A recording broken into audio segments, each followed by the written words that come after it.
बातमी चंद्रहार पाटलांच्या कार्यक्रमात उदय सामंतांनी एक सूचक विधान केले। शिंदेंना तुमच्या गळ्यात हार घालायची संधी कधी देणार असा सवाल यावेळी सामंतांनी चंद्रहार पाटलांना विचारलाय। सामंतांच्या या वक्तव्यामुळे आता चंद्रहार पाटलांच्या शिवसेना प्रवेशाच्या चर्चांना उधाण आलंय। तर चंद्रहार पाटील हे ठाकरेंच्या शिवसेनेत आहेत। चंद्रहारला देखील मी विनंती करतो की जसा तुम्ही माझ्या गळ्यामध्ये हार घातलात तसं तुमच्या गळ्यामध्ये हार घालण्याची संधी एकनाथ शिंदे साहेबांना कधी देणार आहे हे देखील आपण कधीतरी ठरवलं पाहिजे। आता आम्ही आपले फक्त तुमच्याकडनं हार घेतोय आणि आम्ही तुमच्या गळ्यात कधी हार घालायचं हेच आम्हाला कळत नाही। तर त्याच्यामुळे तो देखील निर्णय लवकरात लवकर चंद्रहारजी घेतील ही अपेक्षा या ठिकाणी व्यक्त करतो।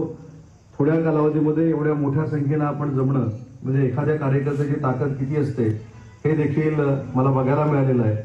तिथं चंद्रहार सारखी ताकदवान लोक जर आली तर दोन पेलवान मिळून एक राजकीय पेलवान आणि एक तुमच्या मातीतला पेलवान असं मिळून खऱ्या पेलवानांसाठी नक्की चांगला आंतरराष्ट्रीय स्तरावरचा आखाडा निर्माण करू शकेल हा विश्वास